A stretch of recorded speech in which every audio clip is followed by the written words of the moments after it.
Imagine a quiet, sun-drenched street in Pacific Palisades, California, a place where the ocean breeze whispers through manicured lawns and the illusion of safety is as tangible as the warm asphalt. A mailbox stands at the end of a driveway, a simple, unassuming symbol of suburban life, of daily routines and expected correspondence. An attorney named Paul Morantz, a man who had dared to challenge a powerful organization, reaches inside, expecting nothing more than letters and bills. Instead, his world is reduced to a single, searing point of agony. Coiled in the metallic darkness is a 4.5-foot diamondback rattlesnake, its fangs sunk deep into his flesh, pumping venom into his veins. It had been placed there deliberately, a living weapon stripped of its rattle to give its victim no warning, no chance to recoil from fate. The silence of the attack was its most terrifying feature, a cold, calculated message delivered not with words, but with poison. This was not a random act of cruelty, nor the work of a lone madman. It was a death sentence delivered by an organization that the world once believed was in the business of saving lives. That organization was called Synanon. For thousands of people across America, its name was once a prayer on the lips of desperate parents, a last-chance beacon for those drowning in the cold, lonely abyss of heroin addiction. In an era when addiction was seen as a moral failing, Synanon emerged as a radical, almost miraculous solution. It promised not just sobriety, but rebirth. It offered a place where the lost could find a family, where outcasts could find a home, and where the broken could be made whole through a revolutionary form of confrontational group therapy known simply as the game. But beneath the gleaming surface of this therapeutic utopia, a different kind of poison was spreading, one far more insidious than the venom in the snake's fangs. The lines between healing and control, between community and conformity, began to blur, fray, and then dissolve entirely into a terrifying new reality. The charismatic founder, Charles Dederich, a self-taught philosopher with a magnetic presence, transformed from a benevolent guide into an infallible God, his every word becoming absolute law. The sanctuary he built became a prison without walls, a psychological fortress where members were systematically stripped of their individuality. The very tools designed to liberate them were reforged into instruments of subjugation. The game, once a forum for brutal honesty, devolved into a ritual of public humiliation, a psychological crucible designed to break the spirit. The promise of family twisted into a mandate for forced divorces and the separation of children from their parents. The ideal of communal living curdled into an obligation of shaved heads, mandatory vasectomies, and a loyalty that superseded all previous bonds. The journey from a humble storefront rehabilitation center to a multi-million-dollar, tax-exempt empire with its own private militia is a chilling map of psychological manipulation, ideological fervor, and the absolute corruption of power. It's a story that forces us to confront a terrifying question. Where is the precise line between a revolutionary movement and a destructive cult? Between radical therapy and organized abuse? This is the dark history of Synanon, the story of how a cure, offered with one hand, became a disease administered with the other. To understand how this disease took root, we must travel back to the America of the late 1950s. It was a nation caught in a strange paradox, a society basking in the bright glow of post-war prosperity while simultaneously shivering in the cold shadow of nuclear anxiety. On the surface, it was the age of the perfect family, the manicured suburban lawn, and the unwavering belief in progress. But beneath this polished veneer of conformity, a deep-seated fear of deviation festered. This was the era of the Cold War, a time when the enemy was not just external, but could be lurking within, in subversive ideas, in nonconformist lifestyles, in any crack that might appear in the monolithic facade of American strength. And in this unforgiving landscape, no one was more outcast, more feared than the drug addict. They were not seen as people suffering from a complex illness.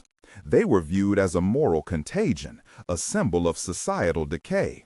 The language of the day tells the story. They were junkies, dope fiends, shadowy figures confined to the gutters of public imagination, their humanity erased by stigma. The system, reflecting this societal contempt, offered them only two paths, each a different kind of damnation. The first led to the cold steel and concrete of a prison cell. Here, addiction was not a condition to be treated, but a crime to be punished, locking individuals in a brutal, revolving door of incarceration, release, and inevitable relapse.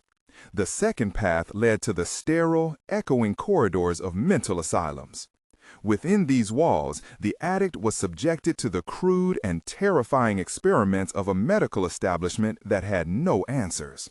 They faced electroshock therapy that convulsed the body, insulin comas that plunged the mind into darkness, and the ultimate violation of a lobotomy, a procedure designed not to heal, but to permanently sever the individual from their own troubled self. There was no compassion, no understanding, only a desperate, brutal effort to contain the problem.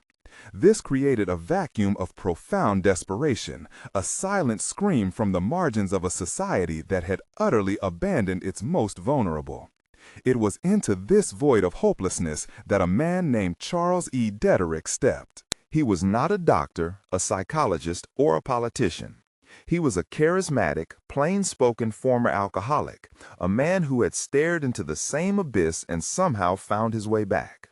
Armed with the raw principles of Alcoholics Anonymous and a powerful, unshakable self-belief, he possessed something no credential could offer: the credibility of lived experience. He argued that the experts were wrong. The cure for addiction, he claimed, was not a pill or a procedure, but a community, a new, uncompromising social order where addicts could confront, challenge, and ultimately save each other. In 1958, in a dilapidated storefront in Ocean Park, California, a place as forgotten as the people it welcomed, this radical idea was given a name: Synanon.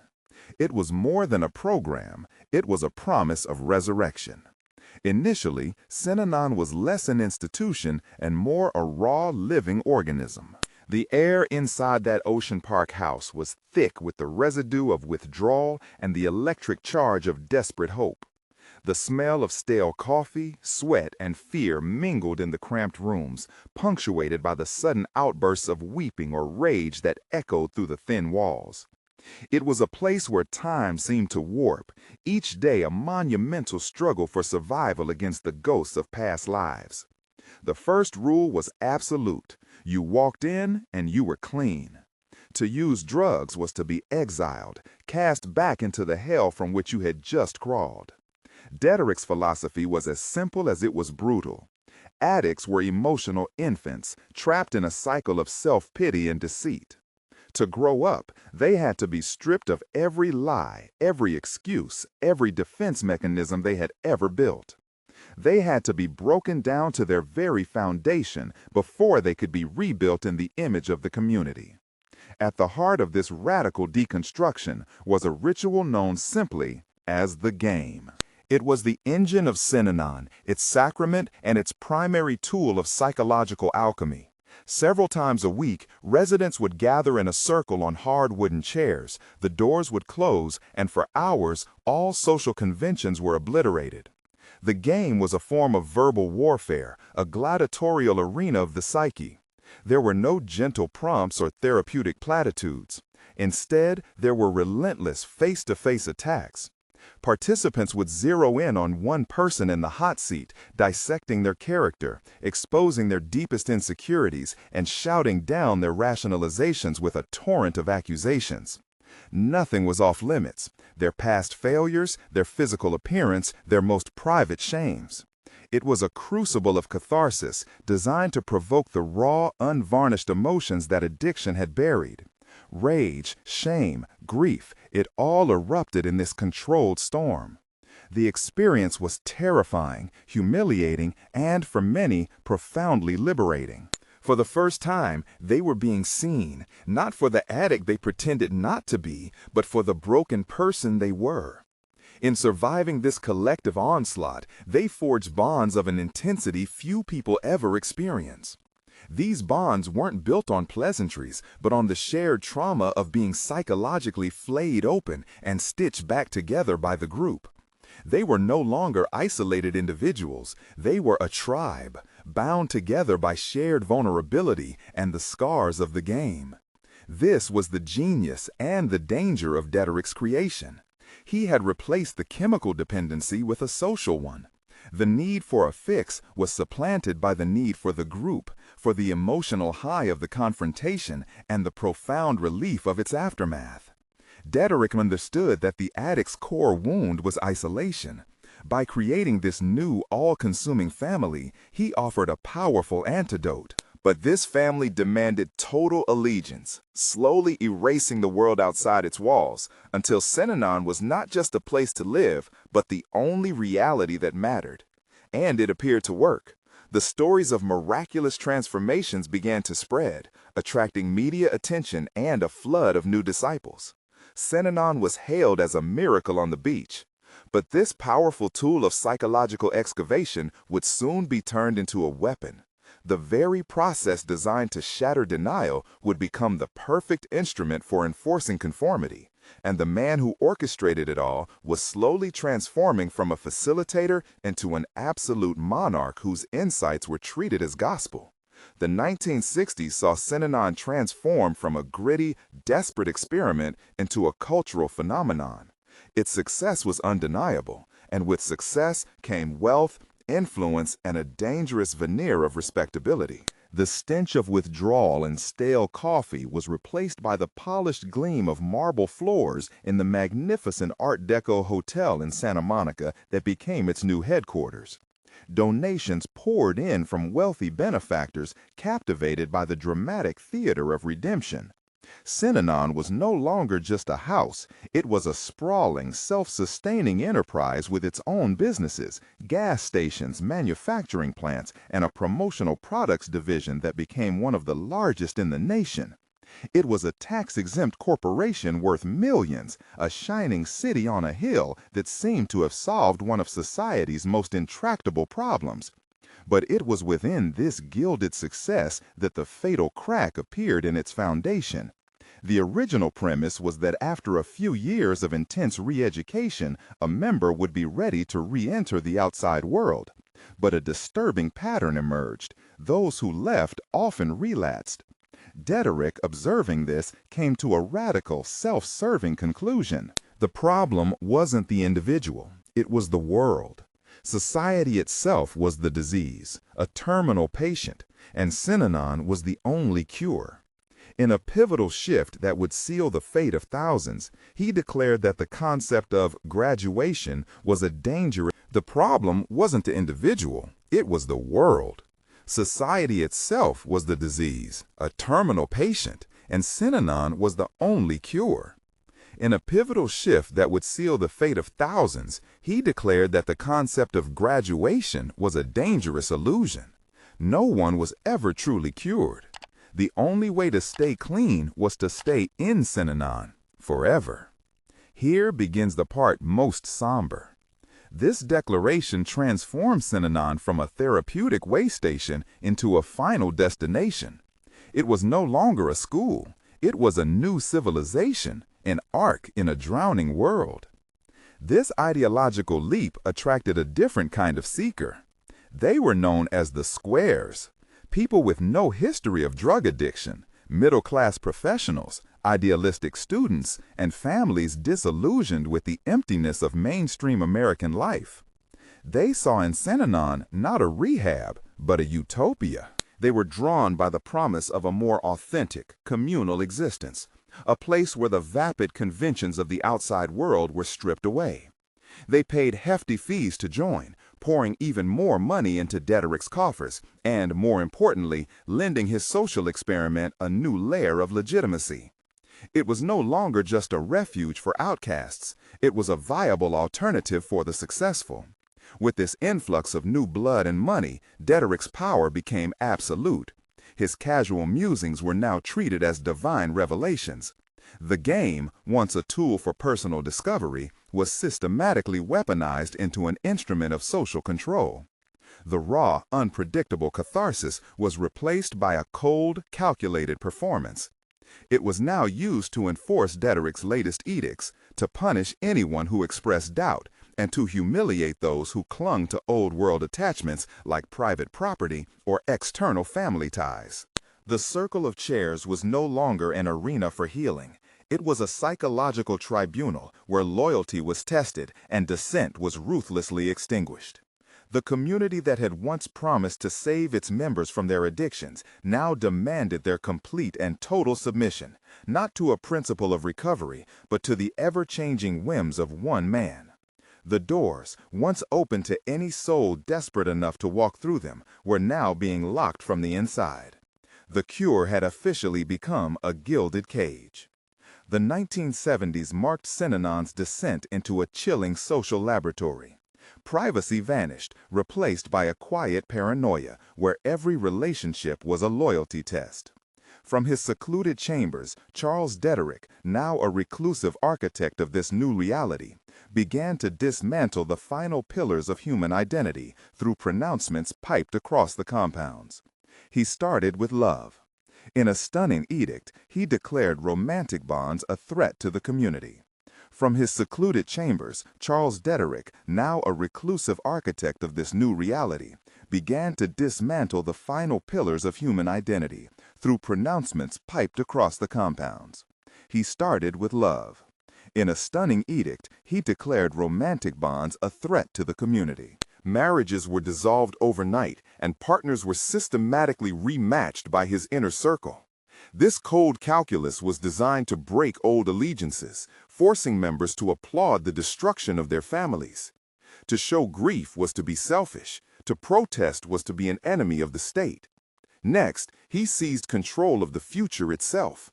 Declaring parenthood a distraction, Dederich mandated vasectomies for all men and pressured pregnant women into abortions. The community's biological future was sacrificed on the altar of the collective, with men lining up for sterilization and women for procedures they did not want, all under immense psychological pressure. The transformation became visible. In a sweeping decree, all members, men, women, and children, had their heads shaved, creating a landscape of eerie anonymous faces. It was the ultimate visual stamp of ownership, a public declaration that their very bodies belonged to Synanon. Children were removed from their parents and raised communally in the punk squad, taught that their only true family was Synanon and their only true father was Chuck.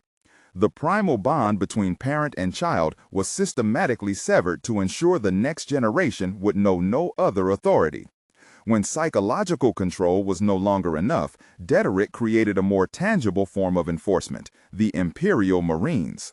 This private army, composed of his most loyal followers, patrolled the compounds, a menacing presence ensuring compliance. The walls were no longer just to keep the world out, they were to keep residents in. Members who tried to escape, the splitties, were hunted down, dragged back, and subjected to brutal beatings and public humiliation. This internal violence soon spilled outward. After declaring itself a religion to protect its tax-exempt status, Synanon began treating any external criticism as a holy war. Dederich's paranoid rants against journalists, lawyers, and former members labeled them enemies of the people. The Imperial Marines were turned into a weapon aimed at the outside world. The line between therapy and terror, once blurry, had been completely erased. The final act of Synanon's tragedy began not with a bang, but with the quiet, persistent rustle of paper.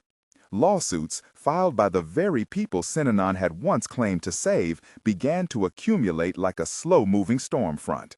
These were not just legal documents, they were testimonies of stolen years, detailing stories of false imprisonment, coerced labor, and profound psychological abuse.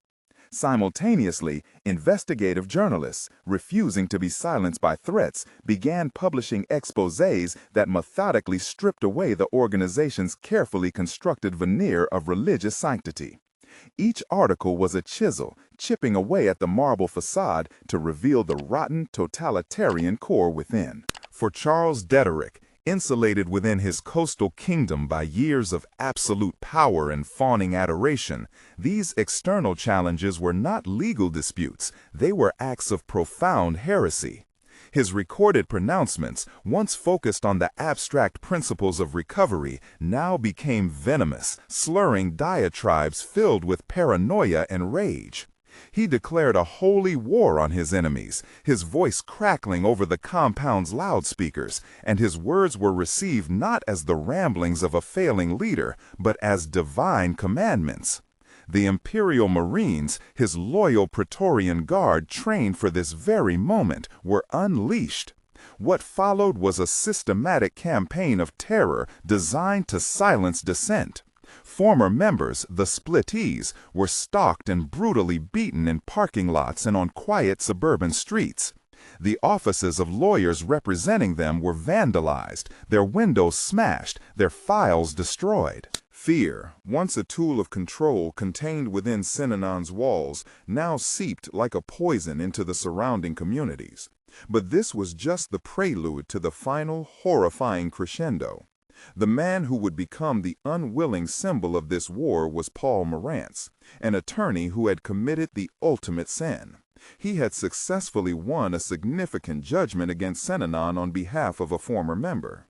In Dederich's warped messianic reality, this was not a legal defeat. It was a personal betrayal that required an Old Testament-style retribution. On the night of October 10, 1978, two members of the Imperial Marines, acting as the instruments of Dederich's fury, drove to Marantz's home. They didn't carry a gun or a knife. They carried something far more symbolic, a creature of primal biblical fear. They placed a 4.5-foot diamondback rattlesnake, its rattles surgically removed to ensure a silent, terrifying attack, inside the lawyer's mailbox. When Marantz reached inside for his mail, the snake struck, injecting its venom deep into his hand.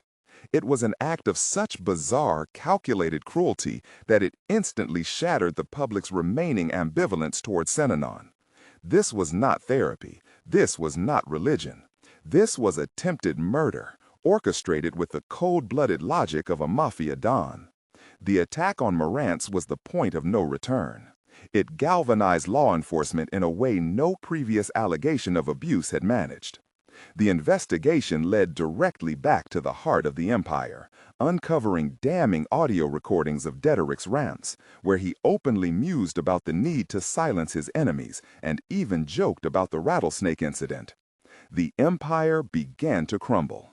Dederich himself, now a bloated, slurring figure lost to the very alcoholism he claimed to cure, was arrested. The legal floodgates burst open. But the final, fatal blow came not from a criminal court, but from the cold, methodical calculations of the Internal Revenue Service. In 1982, after a lengthy investigation, the IRS revoked Synanon's precious tax-exempt status, ruling that it was not a religion but a for-profit business engaged in acts of terrorism and the personal enrichment of its leader. Stripped of its financial shield, the organization hemorrhaged money. Its vast properties were sold off, its businesses shuttered. The grand social experiment, the supposed cure for the world's ills, collapsed under the immense weight of its own corruption and violence, leaving behind a generation of shattered lives and a chilling, permanent legacy on the landscape of American idealism. But legacies are not abstract historical footnotes. They are etched into the flesh and spirit of individual lives. To truly understand the human cost, consider the story of a girl we will call Elena. She was not an addict who found salvation, nor a disillusioned square seeking utopia. She was born inside the walls, a child of the collective, raised in the sterile, echoing dormitories of the punk squad. For her, Synanon was not a choice. It was the entire universe. A world painted in shades of gray and beige, from the identical jumpsuits to the bland, functional architecture. The outside world was a myth, a dangerous and diseased place she was taught to fear, populated by selfish, unenlightened people. Her parents were distant, almost theoretical figures, their faces blurring into the sea of other adults she was taught to call the community. The primal bond was systematically severed. To show affection for a parent was a sign of infantile attachment, a weakness to be rooted out in the game. Her only true father, she was told in daily drills, was Chuck. Her only loyalty was to the group. Her only loyalty was to the group. Her education was not in math or literature, but in the art of surveillance, learning to report on her peers, to dissect their motives, to participate in the ritualistic dismantling of anyone who showed a flicker of individuality. Privacy was a sin called selfishness. A personal thought was a potential betrayal. The day the empire fell, Elena was a teenager. It was not a moment of liberation, but an act of cosmic abandonment. The gates of the compound swung open, and the carefully constructed reality of her entire life shattered into a million pieces. She stood on a dusty road with a few dollars pressed into her hand, her shaved head a brand of an identity that no longer existed. The world rushed in with a terrifying roar of color, noise, and chaos. A supermarket aisle was a paralyzing assault of choice. The quiet intimacy of a family sitting down for dinner without the threat of a public dissection of their motives was an alien concept she could not process. She was eventually reunited with her biological mother, a woman who was a stranger to her. They met not in a tearful embrace, but in a sterile room thick with the silence of a shared, unspeakable trauma. The mother saw a daughter she had lost twice, once to the cult and now again to the ghost the cult had left in her place. Elena saw a woman whose face was a painful reminder of a connection she was trained to reject. For years, Elena was adrift. Kindness felt like a manipulation. A compliment felt like a setup for a future attack. The brutal, accusatory chorus of "the game" had become her inner monologue, a phantom judge scrutinizing her every thought and feeling, telling her she was worthless on her own. She had been raised to believe that the individual self was a dangerous illusion, an enemy of the collective good. Now she was faced with the terrifying, monumental task of building a self from the rubble, of learning to form attachments that weren't predicated on survival, of finding a purpose in a life that was not dictated by a man on a loudspeaker. Her story, and the stories of thousands like her, is the true, living legacy of Synanon. It is a quiet testament to the profound and enduring damage left behind when a system designed to save people ends up consuming their very souls, leaving them to wander the ruins of a fallen utopia, searching for a home that never truly was. The story of Synanon is not merely a chronicle of a failed experiment. It is a mirror held up to one of humanity's most persistent and dangerous desires, the longing for a perfect world, a simple answer to complex pain. It begins with a promise of salvation, a refuge from the chaos of a broken society. People arrived at Synanon's doors not as fools, but as seekers, desperate for community, for purpose, for a way to quiet the demons within. In a world that felt increasingly fragmented and isolating, Synanon offered the most powerful drug of all, a sense of total belonging. They were promised a family, and in return, they were asked only to surrender their old, broken selves. But here lies the fundamental, tragic flaw at the heart of so many utopian dreams. The road to hell is often paved with the bricks of a promised heaven. In the pursuit of a flawless community, the flawed, beautifully imperfect individual becomes the enemy. Charles Dederich did not set out to build a prison. He set out to build a paradise. Yet the very tools he used to carve out that paradise, total control, public shaming, the dissolution of private identity, were the instruments of its eventual tyranny.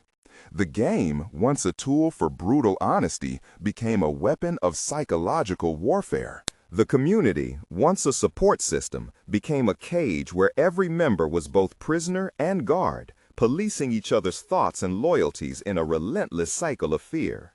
Synanon teaches us a chilling lesson about the nature of power and the architecture of control. When a leader is elevated to the status of a savior, accountability dissolves. When an ideology is deemed infallible, dissent becomes heresy. This process was accelerated by a deliberate, suffocating isolation from the outside world. By severing ties to family, friends, and society at large, Synanon created a closed ecosystem where its internal logic, no matter how distorted, became absolute truth. The organization's descent from a rehabilitation center to a violent cult was not a sudden fall, but a slow, insidious slide, greased by good intentions and the collective willingness to trade freedom for security. It shows how easily the language of therapy can be twisted into the language of control, how the promise to heal can become a license to harm. Perhaps the most enduring legacy of Synanon is its warning, one that resonates with frightening clarity in our own time. It warns us to be wary of any group, any leader, any philosophy that demands we erase ourselves to belong. The mechanisms it perfected, the public shaming, the loyalty tests, the creation of an unassailable in-group, are not relics of a bygone era. We see their ghosts in the digital mobs of social media, in the echo chambers of political extremism, and in any movement that values ideological purity over human empathy. The technology has changed, but the underlying psychology of tribalism and control remains dangerously potent. It reminds us that true healing does not come from dismantling the self, but from rebuilding it with compassion and integrity. The human spirit is not a flaw to be corrected by a system. It is the very thing that must be protected. The empty buildings of Synanon are gone now, but the questions they pose remain, echoing in the quiet lives of its survivors. At what point does a community become a cage? When does a savior become a tyrant? And how much of ourselves are we willing to sacrifice for the promise of a place to call home? The answers are not simple, but they are vital. For in the ruins of this fallen utopia, we see the fragile line between salvation and damnation, a line that runs through every society and through every human heart. To forget this story is to risk repeating it. It is our collective responsibility to remember, to question, and to recognize that the most dangerous prisons are not made of steel and stone, but of unquestioning belief. If you found this exploration meaningful, consider subscribing for more stories that challenge our understanding of the past. Thank you for watching.